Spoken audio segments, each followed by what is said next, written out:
अब इनके खिलाफ मैंने बहुत दौड़ा। अब मैंने इनके खिलाफ पर्चा बांटना शुरू कर दिया है। समाजवादी पार्टी के माननीय सांसद राजू राय के द्वारा गरीबों की ज़मीन कब्जा करने के संदर्भ में मैंने एक पर्चा लोगों में बांटना शुरू कर दिया। आप देख सकते हैं सबसे बड़ा जो तस्वीर है वो अनादि टीवी पे आप देख सकते हैं। अनिल यादव प्रूफ है यहाँ पे। अनिल यादव साथ में जो है इन्होंने अब पर्चा छपवाना शुरू कर दिया। पर्चा में लिखवाया क्या ये भी देखने की जरूरत है। एक आवेदन माननीय राष्ट्रीय अध्यक्ष समाजवादी पार्टी के नाम से बनाया था और मैंने वो आवेदन उनको दिया। तो उन्होंने कहा कि ठीक है मैं इसको दिखवा करके और बताता हूँ, उसको वो कराता हूँ। और अभी तक आज 23 अगस्त है, कोई अभी तक वहाँ से कोई सूचना नहीं आई, ना ही सांसद पीछे हटे और लगातार सांसद कब्जा करते जा रहे हैं। और देखिए मैम, ये रिपोर्ट है, ये जिला अधिकारी को जो आवेदन दिया गया था। आप देख सकते हैं कि जिला अधिकारी को भी अनिल जी ने आवेदन दिया है। खुद ये शिक्षक हैं और राजेंद्र प्रसाद जो इनके पिता हैं और इनकी माता जी के ही नाम पे आपके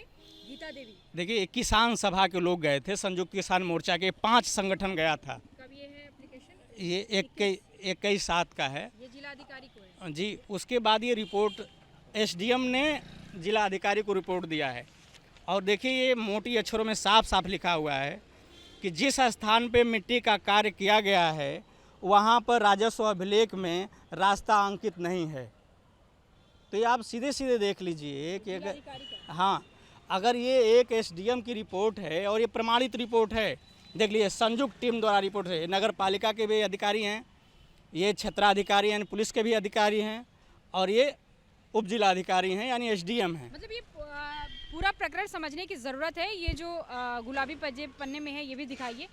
जिला अधिकारी को शिकायत और एसडीएम का जो रिपोर्ट है वो भी उन्होंने दिखाया कि कैसे अकेले व्यक्ति के द्वारा रास्ता बनाने की कोशिश की जा रहा है, ज़मीन को कब्जा करने की कोशिश किया। अनिल यादव जी उसका भी प्रूफ दे रहे हैं। अब देखिए ये क्या है मैम, मैं अब इनके खिलाफ मैंने बहुत दौड़ा। अब मैंने इनके खिलाफ पर्चा बांटना शुरू कर दिया है। समाजवादी पार्टी के माननीय सांसद राजू राय के द्वारा गरीबों की ज़मीन कब्जा करने के संदर्भ में मैंने एक पर्चा लोगों में बांटना शुरू कर दिया। आप देख सकते हैं सबसे बड़ा जो तस्वीर है वो अनादि टीवी पे आप देख सकते हैं। अनिल यादव प्रूफ है यहाँ पे। अनिल यादव साथ में जो है इन्होंने अब पर्चा छपवाना शुरू कर दिया। पर्चा में लिखवाया क्या ये भी देखने की ज़रूरत है। समाजवादी पार्टी के माननीय सांसद राजीव राय द्वारा गरीबों की ज़मीन कब्जा करने पर आम जनता से अपील। भूमाफिया सांसद से पीड़ित डॉक्टर अनिल कुमार यादव। आप समझिए कि किस तरीके की छवि उत्तर प्रदेश के घोसी के सांसद राजीव राय की बनाई गई है और किस तरीके के वो व्यक्ति हैं कि जो इतने प्रूफ होने के बाद भी उस पर जवाब देना उचित नहीं समझ रहे हैं। और इनसे और भी बात करना बहुत ज़रूरी है। अनिल जी, क्या आपने अखिलेश यादव से संपर्क करने की कोशिश की? मैं अखिलेश यादव जी से संपर्क किया और उनके दिल्ली आवास पे, जो सरकारी आवास है, वहाँ पे मेरी मुलाकात भी हुई। 2 मिनट के करीब मेरी मुलाकात थी। कब मिले थे आप? ये मैं 29 जुलाई को मिला था उनसे। 29 जुलाई के करीब में मिला था और उन्होंने 2 मिनट में उनसे बात किया और मैं उनको पूरा प्रमाण सहित एक आवेदन माननीय राष्ट्रीय अध्यक्ष समाजवादी पार्टी के नाम से बनाया था और मैंने वो आवेदन उनको दिया। तो उन्होंने कहा कि ठीक है मैं इसको दिखवा करके और बताता हूँ, उसको वो कराता हूँ। और अभी तक आज 23 अगस्त है, कोई अभी तक वहाँ से कोई सूचना नहीं आई, ना ही सांसद पीछे हटे और लगातार सांसद कब्जा करते जा रहे हैं। तो ये स्थितियाँ हैं। मैं लगातार कब्जा मतलब और भी लोग आप दीवार तोड़ दिए, जैसे दीवार, पिछली वाली दीवार जो अभी को बताया आपको। दीवार तोड़ने वाला जो प्रकरण है जो आप बता रहे हैं, दीवार बना फिर तोड़ा फिर बनाया गया फिर तोड़ा। जी, मतलब ये 2 बार चला। ये एक बार तो ये अप्रत्यक्ष तोड़वाए अपने लोगों को लगा करके। उस सबकी मैंने 150 एप्लीकेशन जिला प्रशासन को मैंने दिया है, पुलिस से लेकर के और जिला अधिकारी तक मैंने वो सारे एप्लीकेशन लिस्ट निकलवाई हुई है। अभी मान लीजिए अखिलेश तो पूर्व मुख्यमंत्री हैं और आपने शिकायत की। जाति बिरादरी भी आपका महत्वपूर्ण है और ख़ासतौर पे जो सांसद कब्जा करें उनकी पार्टी की। लेकिन सवाल दूसरा भी है।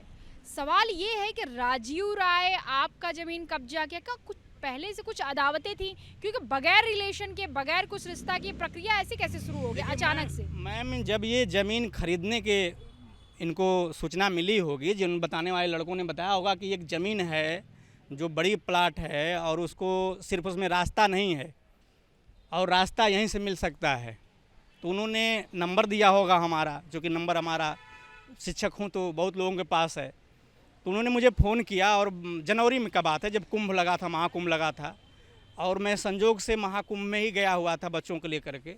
तो वहीं पे फ़ोन आया मुझे और इन्होंने बताया कि मैं राजू राय बोल रहा हूँ, और ये बताओ कि तो तुम्हारा जो ज़मीन है उसके बगल में मैं ज़मीन लेना चाहता हूँ, तुम्हारा पड़ोसी बनना चाहता हूँ, तो क्या तुम नहीं चाहते कि मैं तुम्हारा पड़ोसी बन जाऊँ? बिल्कुल भैया, आपका स्वागत है, आप आएंगे तो ठीक है हमारे लिए।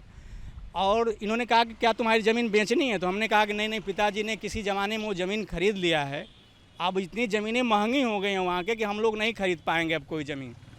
तो मैंने उनसे पूछा कि आप कौन ज़मीन ले रहे हैं? तो उन्होंने बताया कि पीछे वाली ज़मीन है ये। तो मैंने नंबर पूछा, नंबर वो बताया, तो हम कहे उस नंबर में आने जाने के लिए कोई रास्ता नहीं हो, खेती की ज़मीन थी, 1955 में इलियास द्वारा के पूर्वजों द्वारा रजिस्ट्री कराई गई थी, और वो रजिस्ट्री कापी है, उसमें कहीं से कोई रास्ता, कोई चौहद्दी नहीं दी गई है, क्योंकि 55 में कोई खेती की ज़मीन का कोई ना रास्ता दिया जाता था, ना चौहद्दी दी जाती थी।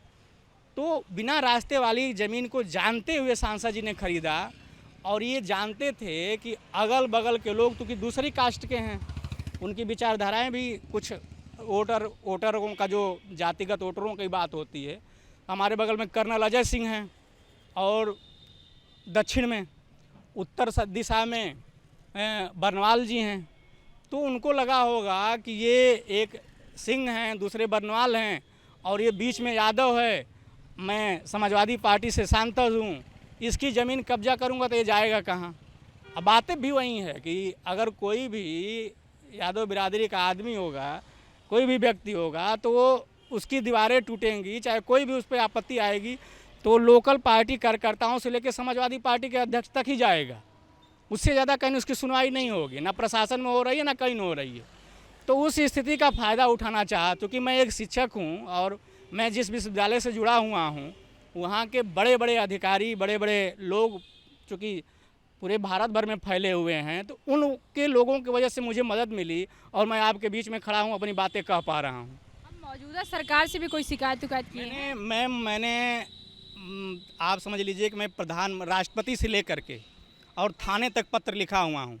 मैंने माननीय मुख्यमंत्री जी को भी पत्र लिखा है, डीजीपी महोदय को भी पत्र लिखा है, और यहाँ के मुख्य सचिव को भी पत्र लिखा हुआ है। मैंने सबको दिया हुआ है। अब उस पर देखिए कि कार्रवाइयाँ क्या होती हैं। अब उस कार्रवाइयों का इंतज़ार है, क्या सांसद होने की वजह से इन पर कार्रवाई नहीं हो रही है, किस वजह से नहीं हो रही है, अब इसका इंतज़ार हम लोग कर रहे हैं। मतलब कानूनी लड़ाई जारी है? जी मैम, जारी रहेगी वो जब तक नहीं। जब ये पूरा मीडिया में भी प्रक्रिया आ गया, तो इसके बाद कोई मतलब कि मीडिया में भी पूरा जो कार्यक्रम है, जो पूरा इनका कार्य योजना रहा है, जो उन्होंने किया वहाँ पे ज़मीनों का हड़पना लेकर, वो मीडिया में भी खबर आ गई, इसके बाद राजीव राय ने संपर्क किया आपसे? नहीं, वो राजीव राय के लोग संपर्क कर रहे हैं। बहुत सारे लोगों ने तमाम प्रकार के समझौते करने की बात की, ये करने की बात की, लोग सेटलमेंट की बात कर रहे हैं। तो हम लोगों को मैम कोई सेटलमेंट नहीं करना है। हम लोगों ने शुरू से ने कहा है कि आपने हमारी ज़मीन को कब्जा किया है, आप अपना जब कब्जा हटाइए, बस यही हम लोगों की मांग है।